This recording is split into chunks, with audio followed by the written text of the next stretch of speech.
The Arizona night had a way of making even the bravest men feel small. Cold swept down from the mountains, curling between the rocks like a living thing. Here for your arrest. Coyotes howled in the distance, and the wind You'll never carried take me dust, alive, Sheriff. pine, and silence. And into that silence came 3 small knocks. Soft, almost nothing. Tahuari looked up from where he was oiling his saddle near the fireplace. His thick shoulders tensed under the worn brown vest he wore year-round, even when the wind screamed like a devil. He heard it again. Knock, knock, knock. Not a man's fist, not a visitor. Too soft, too uncertain. He stood without a word, the wooden floor creaking beneath his weight. Mary, his wife, paused at the stove, ladle still in hand, her dark eyes following him silently.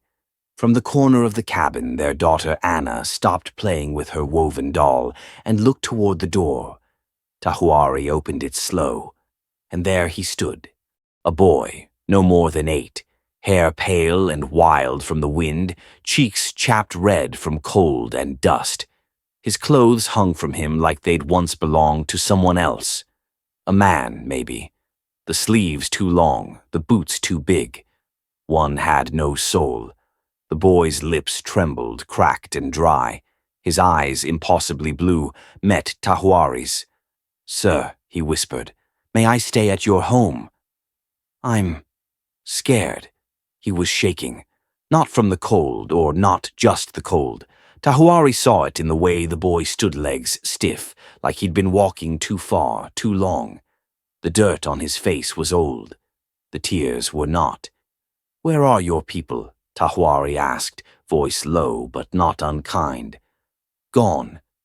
The word came out like a breath. "Said they'd come back." But they didn't. Behind Tahuari, Mary stood tall and still, her long braid tied with sky-blue ribbon. She spoke in Apache, quick, sharp, her voice edged with worry. She'd lost a child before. She knew what grief could look like, and what danger might wear as a mask. Tahuari didn't turn. He just answered in the same language, quiet, measured. The boy didn't understand the words, but he understood the hesitation. "I ain't asking for much," the boy said, trying to stand a little straighter. "Just a place to sleep. I can leave at first light. Promise. What's your name, son?" "Tommy," he said. "Tommy Johnson." Tahuari's dark eyes scanned the horizon behind him. Empty, silent, just sagebrush and cold wind. Then he stepped aside. "You can stay." Just for tonight, Tommy almost collapsed with relief. He stumbled through the doorway into the warmth and light. The smell of cornbread and beans hit him like a memory, and it nearly broke him. Mary kept her distance. Anna crept closer, eyes round. Tahuari said nothing more, just closed the door behind him and hung his hat on the peg. Tommy sat where they told him, on a small bench near the hearth.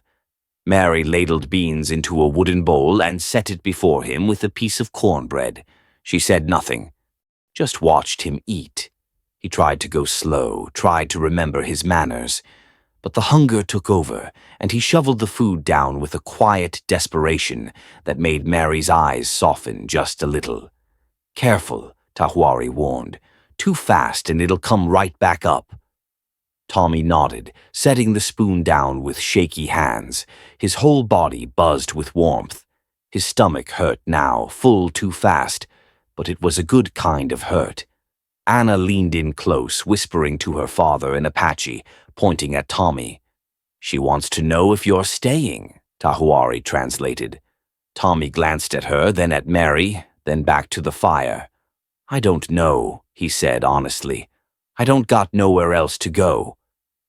Later, when the cabin had quieted, Tahuari made him a bed near the hearth, layering blankets thick enough to hold the night at bay. Anna lay in her cot in the corner, staring at the ceiling. Mary moved silently around the small kitchen, blowing out lamps. Tahuari sat in his chair by the window, sharpening a knife that didn't need sharpening. Just the rhythm of it, just the sound. Tommy curled into the blankets, his eyes wide open. He listened.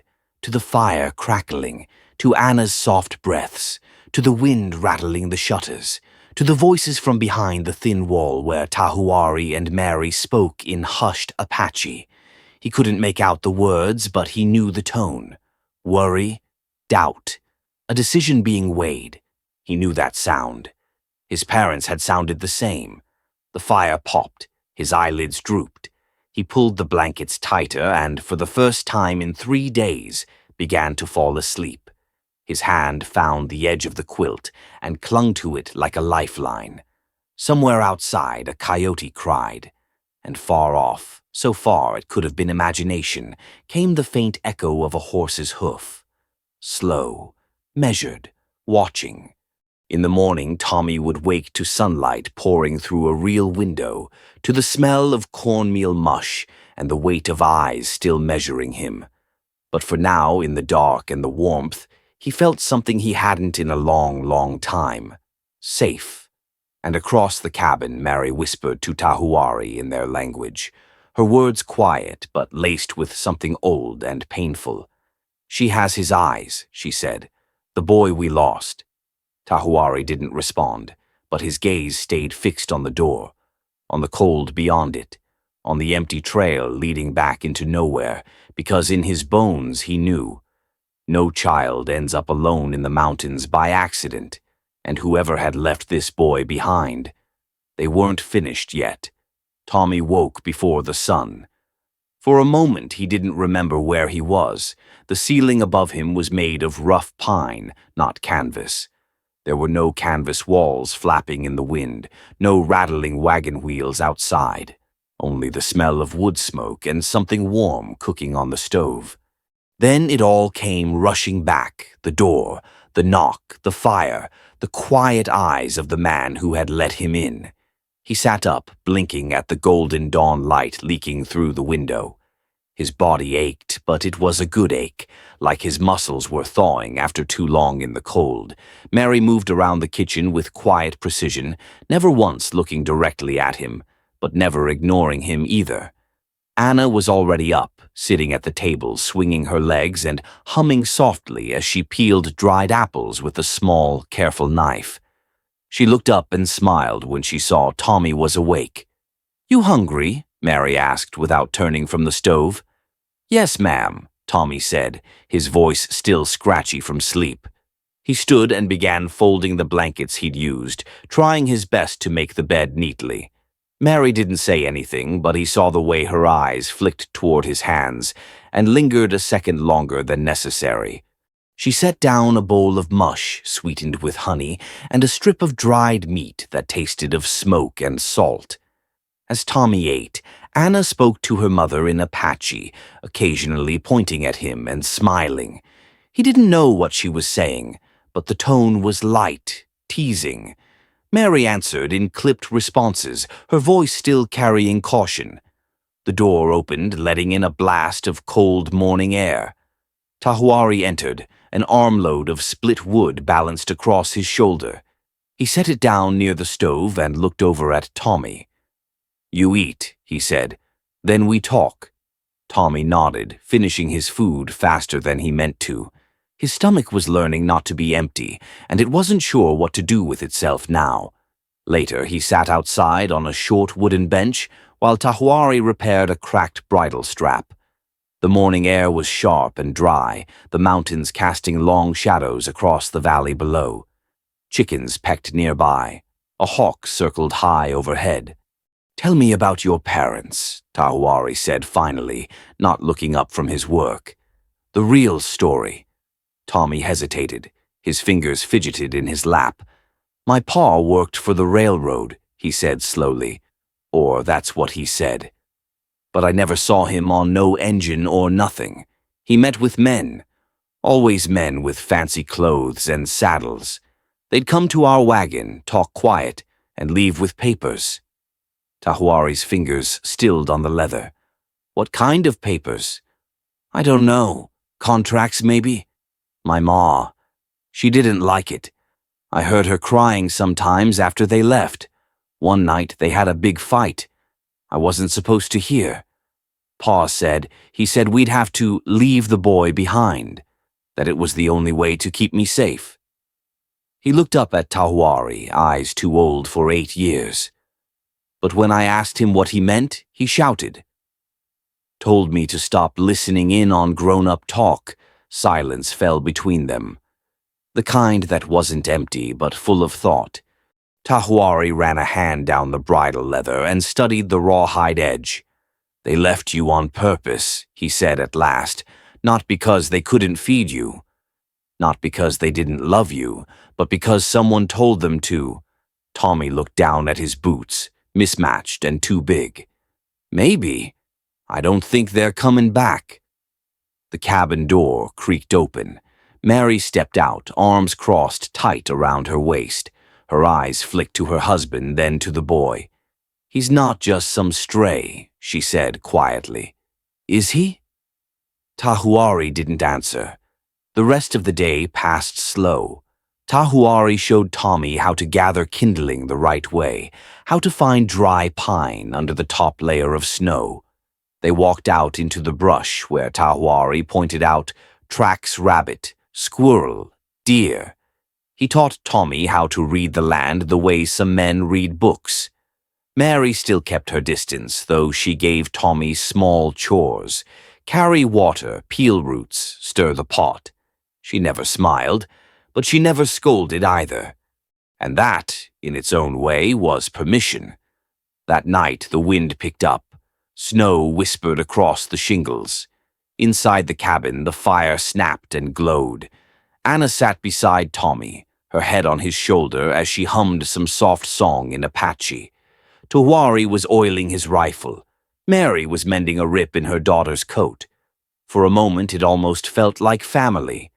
Later, after Anna had gone to bed and Tommy lay wrapped in quilts, eyes half closed, he heard them whispering behind the thin wall again. He didn't speak Apache, but he knew his name when it came up, knew it by the way it was said, quiet and cautious, but sharp as a knife. Mary said something that made Tahuari fall silent. Then Tahuari's voice came, slower than before. What if he's not just a boy, he said. What if he's the only witness left alive? Mary didn't answer right away, and Tommy, eyes wide open now, knew what he meant. If someone had left him out there to die, it wasn't just to be rid of him. It was to silence him. Outside, something shifted. A low creak, a sound too soft to be wind. Tahuari stood suddenly. Tommy heard the scrape of a chair, the low click of the rifle. Mary blew out the lamp. The cabin sank into darkness. Tahuari stepped to the window, moved the curtain with one calloused finger. He didn't say a word, but when he turned, the rifle was already in his hands. Because out there, past the tree line, 2 riders had just slipped through the dark silent, patient, and pulled up their horses. Watching, waiting, as if they were making sure the boy was still alive. Or perhaps just deciding whether tonight was the right time, to make sure he wasn't. In the weeks that followed, the rhythm of life in the mountains took root in Tommy, like rain soaking into thirsty ground. His pale skin grew darker under the sun. The softness of a boy raised in a wagon gave way to calluses, dirt under his nails, and the quiet pride of doing things for himself. He was still learning, always learning. Tahuari had little patience for idle hands, and even less for complaining. But he taught without harshness. Tommy learned to listen to the wind, to spot deer tracks in damp soil, to carve a snare from willow and sinew. He learned to walk silently beside the giant cowboy through pine and ash and sage, and when the work was done, Mary taught him words. Not just English, but Apache. Each evening after supper, she'd sit across from him with a wooden bowl of beans and make him repeat simple phrases. She was stern but patient. And though she rarely smiled, there was something in her eyes, watchful, steady, that reminded him of his mother before fear had hollowed her out. Tommy didn't say it aloud, but he had begun to think of Mary as his second mother. The kind of mother who didn't flinch when a coyote howled too close, who could skin a rabbit in under a minute, who could lift her daughter into the saddle with one arm while holding a rifle in the other. Anna, for her part, had decided Tommy was her brother from the moment he showed her how to whistle between his teeth. She followed him everywhere, chattering in a blend of Apache and broken English, laughing easily, sharing everything she had from her carved dolls to her secret stash of dried berries. But even as Tommy felt the roots of a new life growing beneath him, Tahuari grew quieter. Every time they went hunting, the man paused longer than necessary at stream beds. He stared too long at broken branches. He listened with his whole body. One morning, while they were filling canteens at a spring that bubbled from a rock shelf, Tahuari crouched suddenly, running his fingers through a patch of disturbed mud. Tommy leaned in. "Deer?" Tahuari shook his head. "Too deep. Too wide. Not Apache. Boot prints." Tommy looked up at the trees, heart suddenly louder in his chest. "Yours?" "No." Tahuari stood slowly, eyes scanning the tree line. Fresh. Less than a day they didn't linger. That night, Tahuari spent more time checking the cabin's perimeter than usual. He added a second bar to the back door, repositioned the stacked woodpile to create a better line of sight to the slope, and set a tripwire near the trail. Mary noticed. Of course she did. She waited until Anna had gone to bed and Tommy was drying bowls by the fire. "You've seen something," she said in Apache, her voice tight. "Tracks. More than once now. Same boots, same pattern. Are they looking for him?" Tahuari didn't answer right away. He just looked toward the boy who was humming softly, completely unaware of the storm rising just beyond the trees. Mary's jaw clenched. "If we keep him, they'll come. We'll be hunted like animals." Tommy didn't understand the words, but he heard the fear in them, heard the anger beneath. When she walked past him to tuck in Anna, she didn't touch his shoulder like she sometimes did. Didn't say goodnight. Outside, the moon was a sliver of silver above the trees. Tommy sat by the fire, blanket pulled tight around him, the warmth of the day gone from his bones. He didn't sleep, and he wasn't alone. Hours later, long after Mary and Tahuari had retired to their room, Tommy heard soft footsteps on the cabin floor. Then the quiet creak of Anna's cot. She padded across the floor, barefoot, dragging her doll by one arm. She stopped in front of him and looked down, serious-eyed in her nightgown. "You sad?" she asked. Tommy shrugged. "Just tired." "You think Mary mad?" He nodded slowly. "I think she wishes I never came." Anna sat beside him and leaned her head on his shoulder. They sat in silence, the fire's glow dancing over their small faces. "You're my brother," she whispered. "You stay." Tommy didn't answer, but he didn't move away either. The next morning, as the sun crested the ridge, a rider appeared on the far edge of the valley. Tahuari saw him first, just a shadow at that distance. He watched through his spyglass for a long time, before lowering it slowly. "Miller," he said. "Delgato Miller?" Mary asked, her voice sharp. He nodded. "Or one of his hired men?" They all knew the name. A land baron with too much money and not enough conscience, Miller had a habit of pushing boundaries, legal and otherwise. He wanted Apache land for timber and cattle and tracks, and he'd do anything to get it. That evening, after they finished supper, Mary sat still for a long time. Then she set down her bowl and looked at Tahuari, not Tommy. "If we keep the boy, we make enemies we can't afford. You know that we already have enemies." "Yes, but not reason." She turned to Tommy. "You don't know what kind of danger you bring here." "I didn't ask for any of this," Tommy said quietly. "No," she agreed. "But that doesn't change the fact that you are a loose end in someone's plan." "And loose ends don't stay loose forever." Tahuari stood. "He stays." Mary's mouth tightened, but she said nothing more, just took the bowls and began to wash them. Tommy turned toward the fire, trying not to feel like the crackle of flame was the only warmth left in the room, until Anna slipped her hand into his and said, barely loud enough to hear, "Your family." Outside the cabin, far up on the ridge where no one could hear them, two men watched the smoke rise from the chimney. One lifted a spyglass. "Still there," he muttered. The other grinned, just like the boss said. Baits in place, and without another word, they turned and rode back into the trees. The sky was the color of ash when Mary didn't return. She'd taken Anna to the far slope that morning to gather wild chokeberries berries she'd always used to make syrup when the nights began to chill.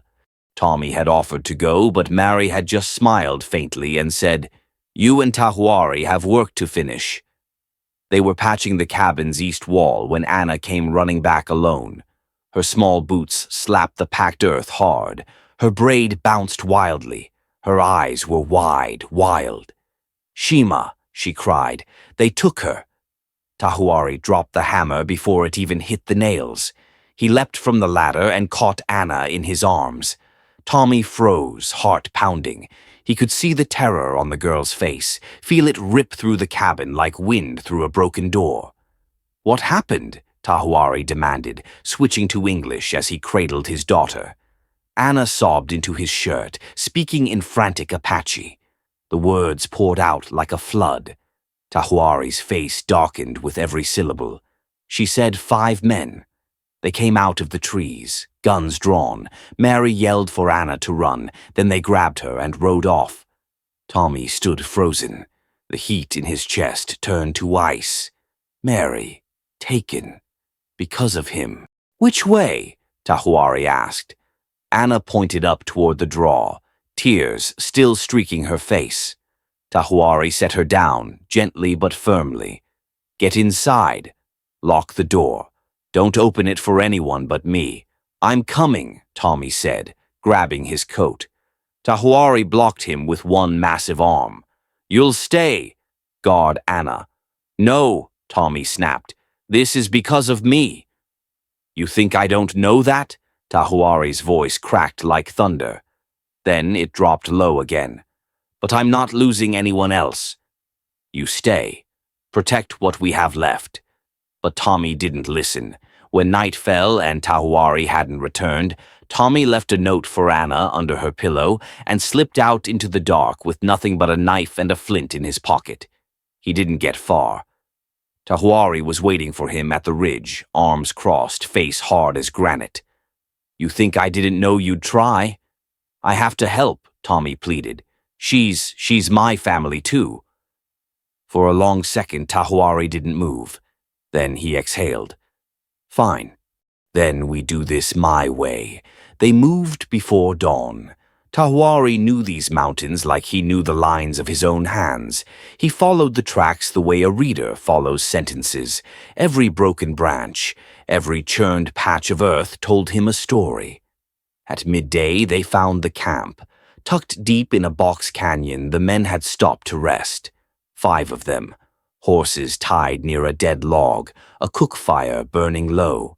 Mary was tied to a tree, her face bloodied but eyes fierce. Tahuari crouched beside Tommy on a ledge above the canyon, studying the scene. "We do it fast," he said. "No shots unless we have to. You get to Mary, cut her free, get her out. Don't stop for anything. What about you?" Tahuari's eyes didn't leave the camp. "I'll handle the rest." They moved like smoke through the rocks. Tommy's heart pounded so hard he thought it might give him away. But the wind was with them. So was the dust. So was the quiet fury of a father reclaiming what was his. It started with a shadow, then a whisper of wind. Then Tahuari was among them. The first man didn't even cry out, just crumpled with a knife in his throat. The second reached for his gun and got a tomahawk through the ribs. The third turned to run and didn't get far. Gunfire erupted. Horses screamed. Mary shouted Tommy's name. He ran low, darting between logs and rocks, heart thudding against his ribs. When he reached her, her wrists were raw and bleeding. "Tommy?" she gasped, disbelieving. "I'm here," he said, sawing at the rope with trembling hands. "I'm getting you out." A bullet whined past his head. Mary flinched but didn't cry out. "Almost there," he muttered. "Almost got it." The rope snapped. Mary stumbled and he caught her, half carrying, half dragging her behind the cover of a boulder. A man shouted behind them. Then silence. Tahuari stood alone in the clearing, breathing hard, blood on his shirt, blade in hand. 4 men lay dead around him.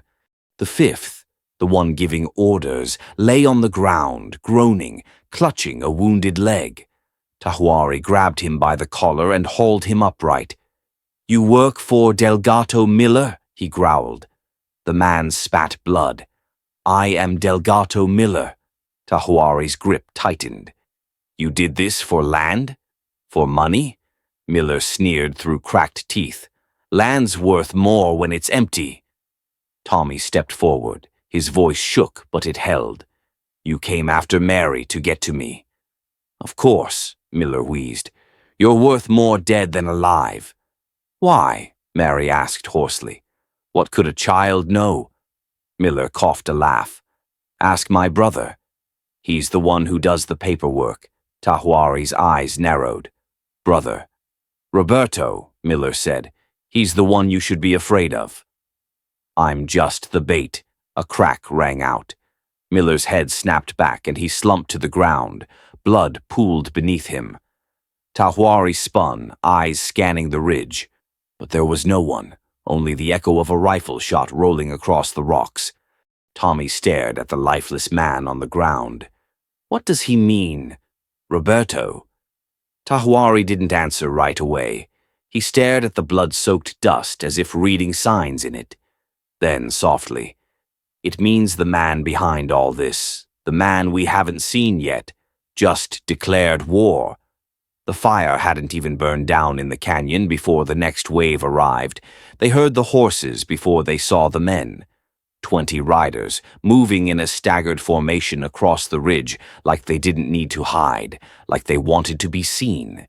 Tahuari, Mary, and Tommy had barely made it back to the cabin with Anna before the riders surrounded the valley. There was no mistaking it this time. This wasn't a threat from the shadows. This was a show of power.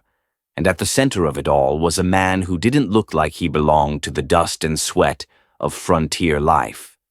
Roberto Miller. He wore a dark coat tailored so fine it didn't belong anywhere near Arizona. His boots shined. His horse was a Kentucky stallion, black as coal and twice as mean. He rode up to the edge of the pasture like a lawyer heading into court, not a gunman into war. He stopped 50 feet from the front porch and called out with the calm confidence of someone used to getting what he wanted. "Tahuari, I'm not here to play games." "You know who I am." Tahuari stood on the porch, rifle slung but ready. "You're the man who sent his brother to do his dirty work. He's dead." Roberto tipped his hat like someone had mentioned the weather. "A tragedy. And you'll find I'm far more professional than Delgato ever was." He held up a piece of paper, crisp and folded, like it had never seen dust. "I carry a land commission writ, signed by the territorial governor himself. The land you're on, every inch of it, is now classified for industrial development. That includes your home, your garden, your well, and the hill you buried your son on." Mary sucked in a breath behind Tahuari. Tommy felt rage boil in his chest, low and hot. "You've got 24 hours to vacate," Roberto continued, "or I'll bring bulldozers, surveyors, and enough men to make sure you never set foot here again." "What's this really about?" Tahuari asked. "You don't want land, you want the boy." Roberto smiled thinly. "That's true. Hand him over and your family can stay. I walk away. You live in peace. You think we'd trade a child to save a piece of land?" Mary said sharply. Roberto's voice turned cold. I think you don't understand the scale of what's coming. The railroad needs a clean path, and dirty secrets have a way of washing up when things get messy. He turned his horse, signaling to his men, then paused. You have 3 days. Find something better to offer me, or this family disappears from the map. They rode off like a storm, leaving flattened crops in its wake. Inside the cabin, silence hung heavy. Anna clung to Mary, who stood stiff and shaking. Tommy stood in the middle of the room, fists clenched, throat tight. This is because of me. No, Tahuari said. Yes, Tommy insisted. If I wasn't here, they wouldn't care about this place. That land grant was signed weeks ago, Tahuari replied. They were coming either way. You're just the excuse. Tommy turned away, heart pounding. The shadows in the corners of the cabin seemed closer than usual, pressing in. Mary broke the silence. You said something back when Delgato was alive. About your father. About men who came to your camp. Tommy looked up slowly. There were papers, contracts, letters with government seals. I wasn't supposed to see them, but I did. You think your father kept them? Tahuari asked. He did. He called it his insurance, said if anything happened, we'd be protected. Mary stepped closer. Do you remember where? Tommy hesitated, then nodded. In our wagon, under the floorboards. But I don't know if it's still there. Tahuari moved quickly, grabbing a map from the drawer. Where was the camp? Tommy pointed to a draw near the east fork of the Verde River. 3 days' ride if we push. Mary's hands trembled slightly as she folded the map. If you're wrong. I'm not, Tommy said. I saw him hide it.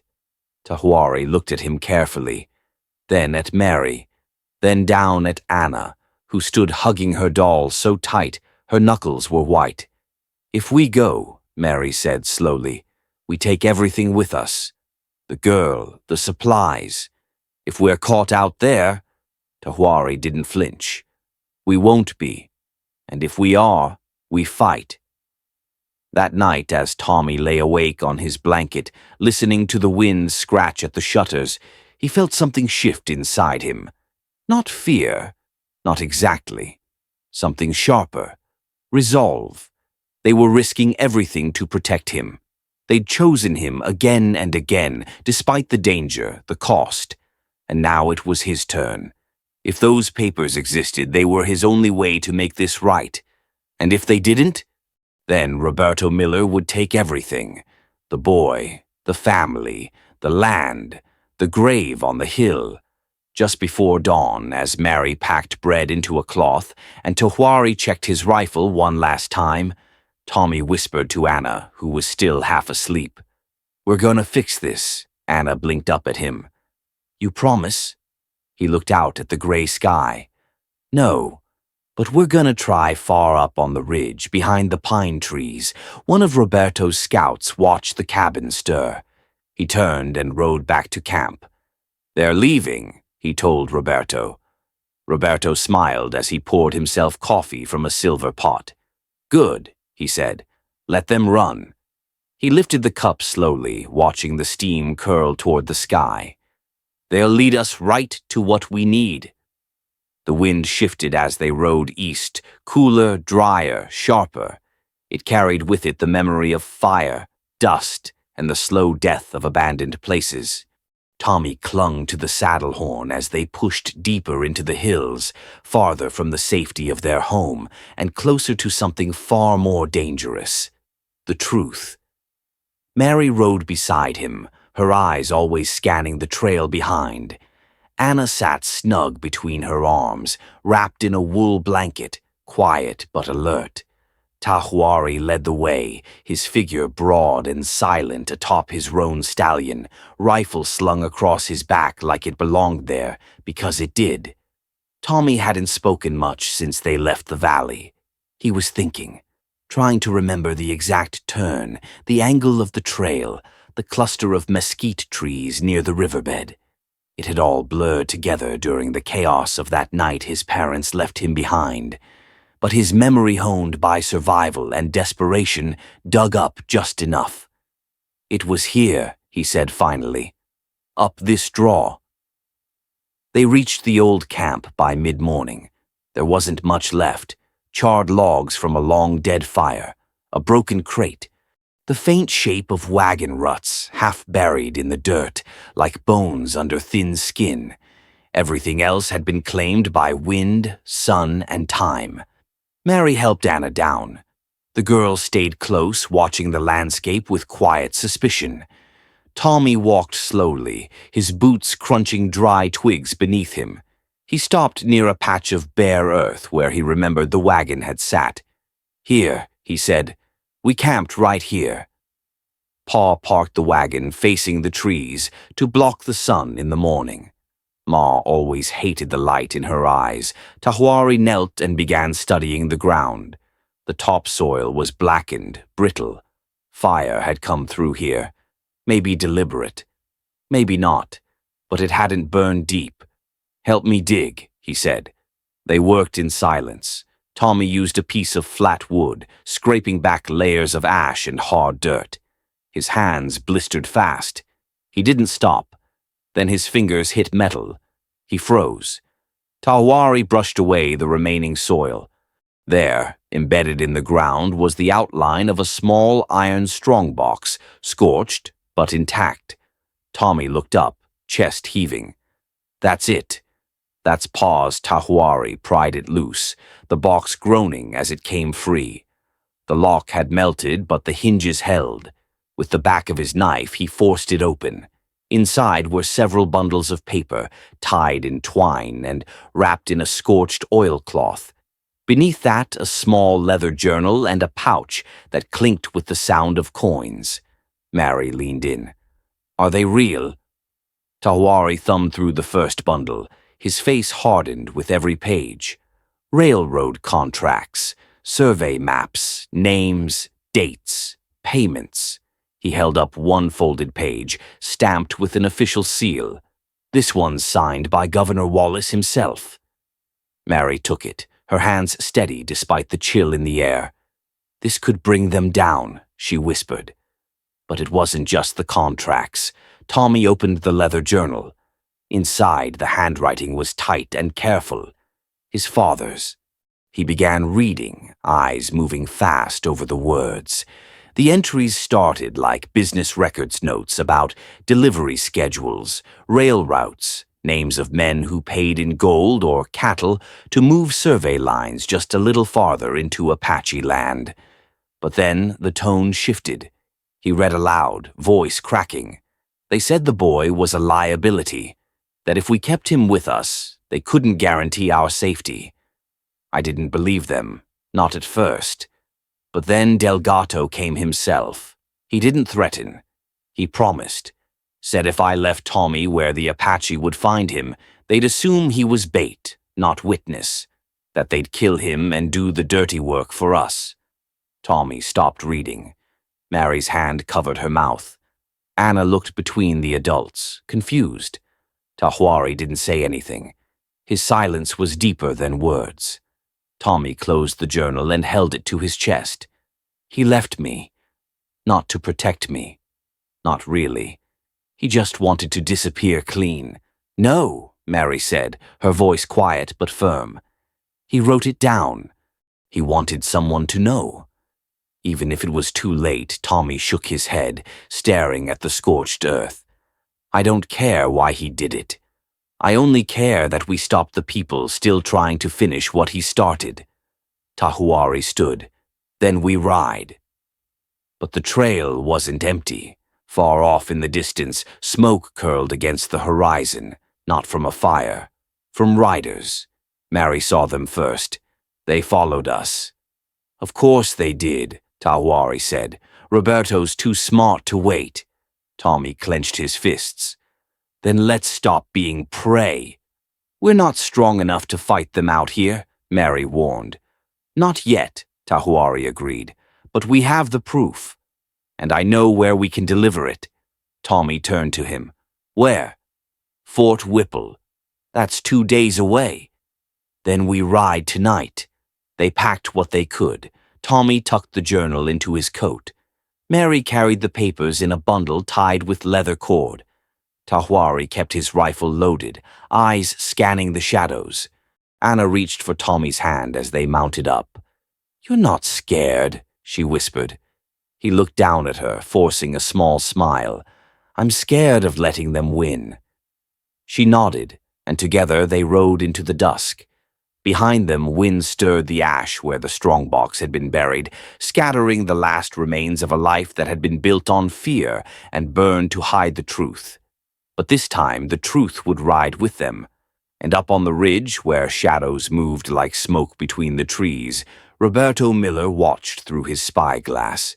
He lowered it slowly, turned to his lieutenant, and said, "They found the papers. Now let's make sure they never deliver them. The desert didn't hide you. It stripped you bare." By the second day of their journey to Fort Whipple, the family was moving like shadows.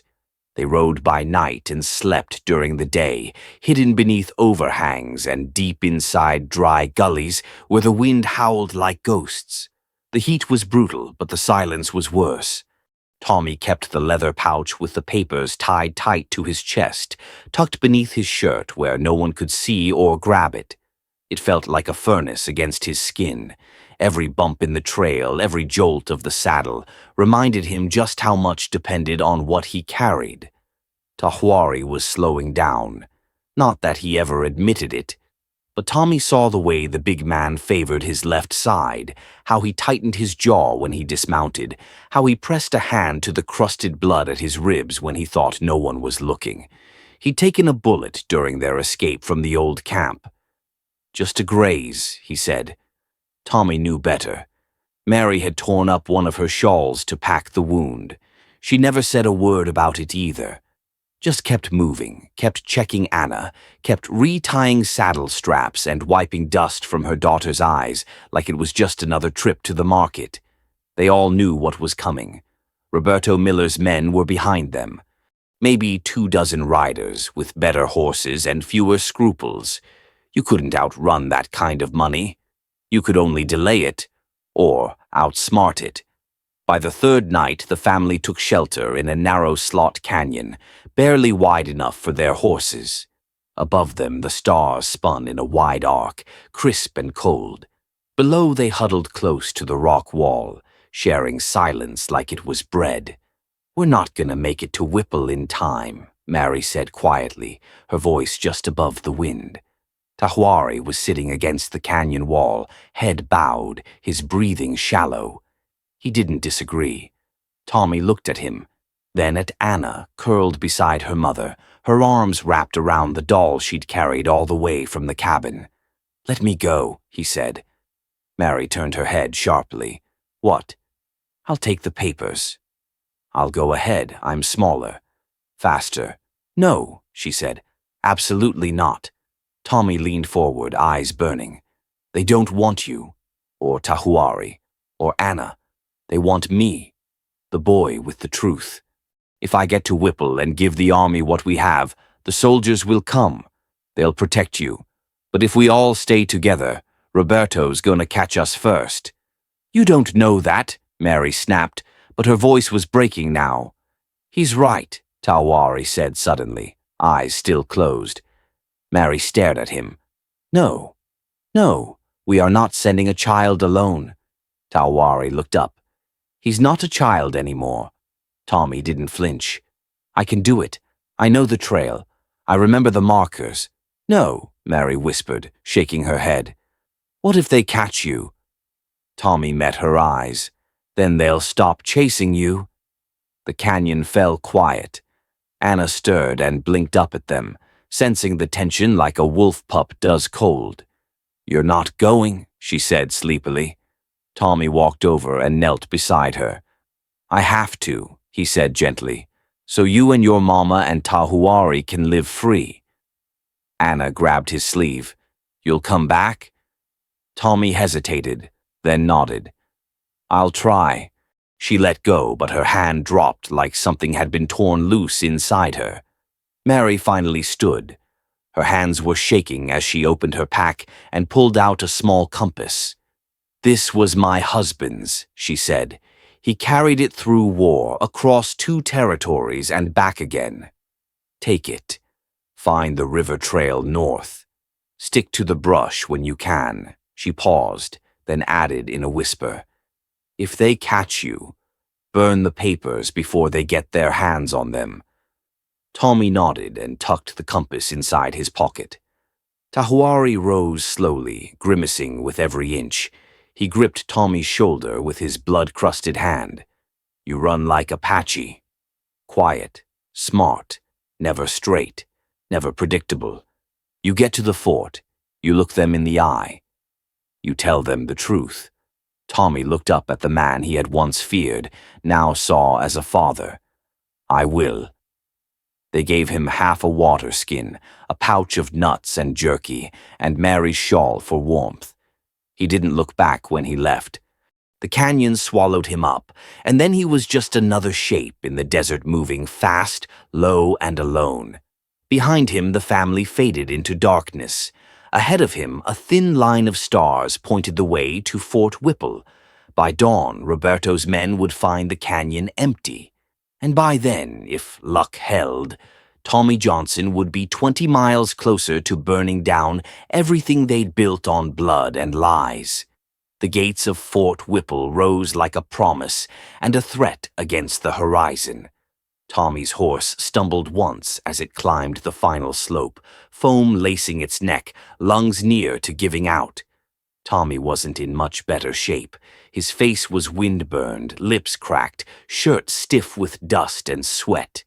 But he was alive. He didn't let himself stop until he rode straight through the outer gate. Soldiers looked up from their drills, eyes narrowing at the sight of a half-starved boy, barely able to stay upright in the saddle.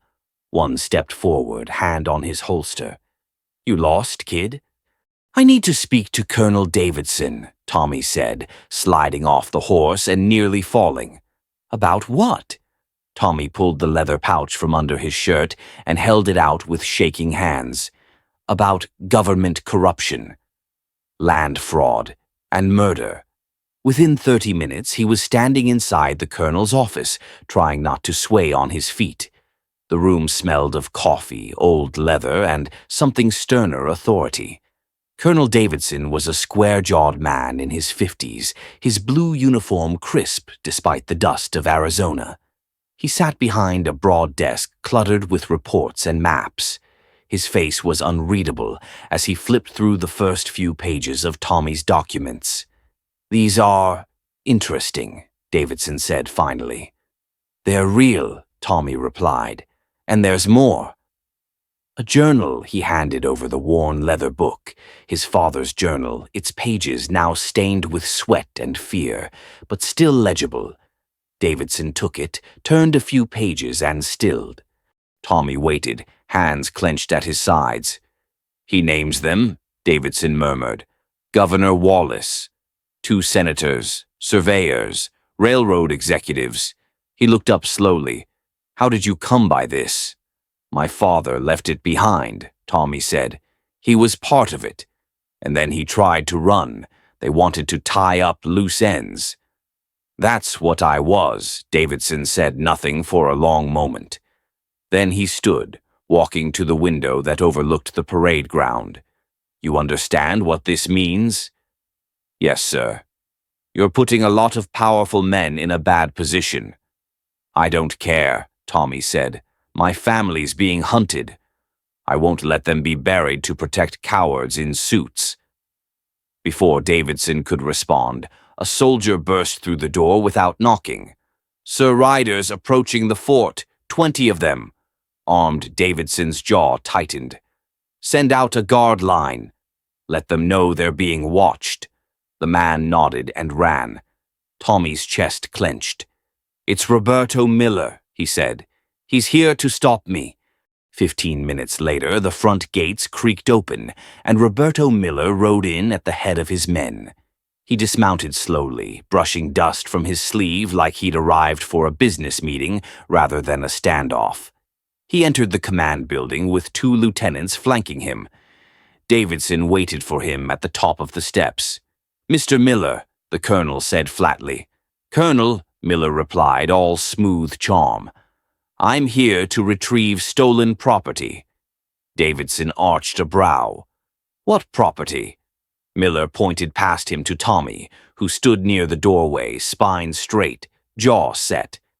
"That boy. He's been taken by hostiles. I have authorization to retrieve him." He pulled a folded document from inside his coat, stamped and signed with the governor's seal. Davidson took it, read it, then calmly tore it in half. "That won't hold up anymore." Miller's smile thinned. "You're making a mistake." "No," Davidson said. "You are." Tommy stepped forward. "I came here on my own. They didn't take me. They saved me." "You're confused," Miller said, voice tightening. "These people have brainwashed you." "No," Tommy cut in. "I'm not confused. I remember everything. You sent men to kill me. You told my father to leave me behind. You wanted a dead boy and an angry tribe so you could steal their land." Miller's face darkened. "You have no proof." Tommy nodded to Davidson, who raised the journal. "We have everything," the colonel said. "Dates, names, signatures." Enough to trigger a federal investigation. Miller's hand drifted toward his holster. The room went still. The guards tensed. "Mr. Miller," Davidson said coldly, "I suggest you step outside. You're under arrest for fraud, conspiracy, and obstruction of justice."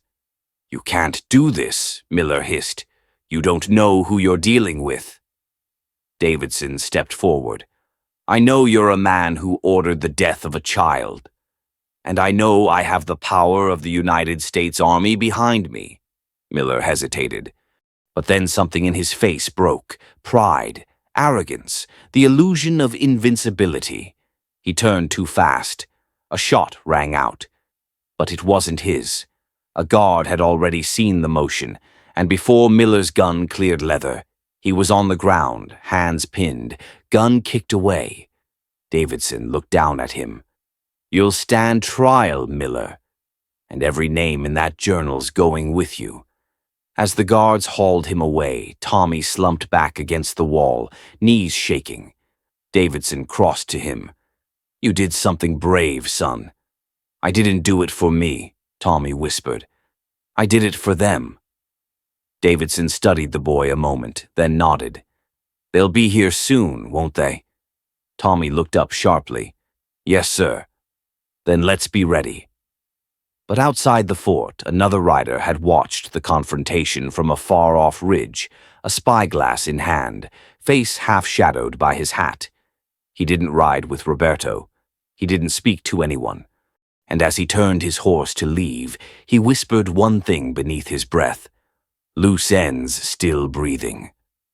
The Arizona sun rose over Fort Whipple with a new kind of light, soft, golden, steady. Not the sharp, watchful glow of survival, but something warmer. Something that whispered, "You're safe now." They'd been granted land just south of the fort, a modest stretch of earth bordering a cottonwood-lined creek. The soil was dry but willing. It would take work, but they were used to that.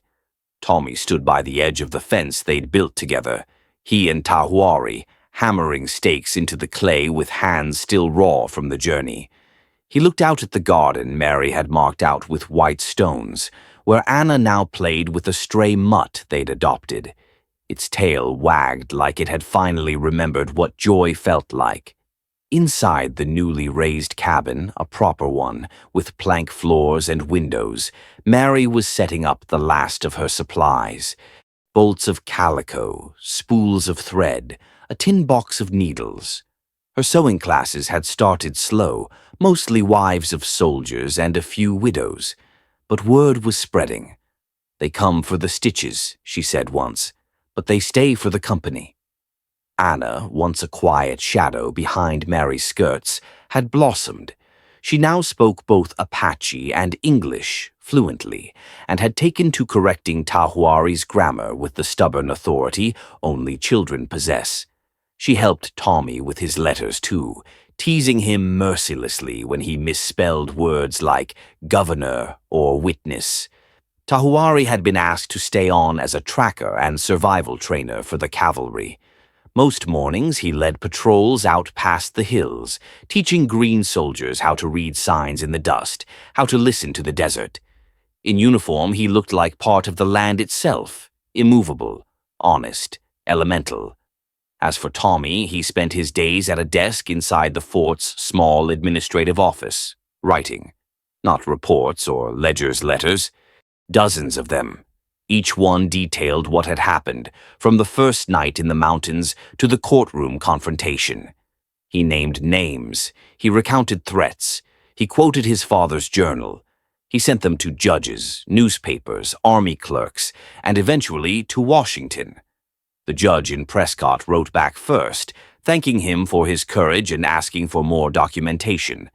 Then came the investigator from the territorial government, requesting an interview. One by one, the pieces moved. "I'm not trying to burn the world down," Tommy told Mary one evening as they sat on the porch, watching dusk wrap the hills. "I just want to make sure no other boy gets left behind like I was." She didn't answer right away. She reached over and smoothed a hand through his dusty hair. "You were never meant to be lost," she said. "Some things just take a longer road to find their place." He didn't say anything back. He didn't need to. They had dinner together every night. Nothing fancy beans, bread, sometimes rabbit or smoked trout if Tahuari had luck at the stream. But the table was always full and the laughter louder than the worries. Tommy slept by the window. He kept the leather pouch under his mattress, still empty now, but still carrying weight. Some nights he dreamed of his father. Not in nightmares, but in strange, still moments, pausing at a campfire, eyes hollow, mouth trying to say something he never had the courage to in life. Tommy didn't hate him anymore. Some wounds you carry, others you outgrow. One afternoon, a stranger arrived at the fort. Not a soldier or a settler, but a thin man in a dark coat, riding a tired mule. He asked for Thomas Johnson at the gate, and when the guard pointed to the house by the creek, he dismounted and walked the trail in silence. Tommy saw him from the porch and stood up slowly. "You're the boy?" the man asked. "I'm him," Tommy replied. "I came from Denver. Office of Internal Affairs. Got your letters." The man reached into his coat and handed Tommy a folded document with an official seal. "We're opening an inquiry. Governor Wallace has been recalled to D.C. under suspension. Charges are pending." Tommy's hands trembled slightly as he read. "Does this mean it's over?" he asked. The man shook his head. "It means it's started." When the man rode off, Mary came out with 2 glasses of water and handed one to Tommy. "Well," she said, "you did it." "No," Tommy replied, watching the horizon. "We did." Later that night, Anna tugged at his sleeve while they sat on the floor sorting papers. "Tommy?" "Yeah? Are we your real family now?" He looked at her, eyes soft, voice low. "You always were." She smiled, satisfied, and went back to drawing figures in the dust. But far beyond the hills, beyond the soft edges of the fort's safety, a shadow crossed the desert, a rider on a pale horse, moving without trail or fire, following only one scent: revenge. The wind rolled down from the pines in slow, steady breaths, brushing through the tall grass and across the porch rails of the new cabin. It was clean wood, fresh-cut pine from the mill over in Prescott, hammered together by hands that had known what it meant to be cold, hunted, lost. Now they had a roof, a door that closed, a chimney that smoked. Tommy stood barefoot in the doorway, his shoulders broader now, eyes quieter. He wore a new shirt, a dark blue one with fine stitching around the cuffs and buttons carved from bone. Mary had made it for him, said it matched his eyes. Said every boy deserved something made just for him. The fabric still itched a little. He didn't mind. In his hand he held the old pocket watch. Its brass was dull with time, but the second hand still ticked, slow and steady. His father's name was engraved on the back, a reminder of a man who'd tried, too late, to do one good thing. Tommy didn't carry it out of grief anymore. He carried it because it proved that choices mattered, even the hard ones, even the last-minute ones. Behind him, the scent of cornbread drifted from the stove, warm and rich, carrying cinnamon and roasted kernels. Mary's voice rose faintly in the kitchen, half a hum, half a scolding at Anna for sneaking a bite too soon. Outside, the frost still clung to the edges of the grass, but for the first time in Tommy's life, the cold didn't feel like danger. It just felt like winter. He stepped off the porch, boots crunching softly on the frosted dirt. Anna came barreling around the corner of the house, breath puffing little clouds into the air, cheeks red, eyes gleaming. "Tommy, come on. We're playing stickball before breakfast." He smiled wide, easy, the kind of smile that belonged to boys who knew where they'd sleep that night. "I'm coming," he said. She tossed him the crooked branch they were using as a bat. He caught it with one hand, slipping the pocket watch into his coat pocket.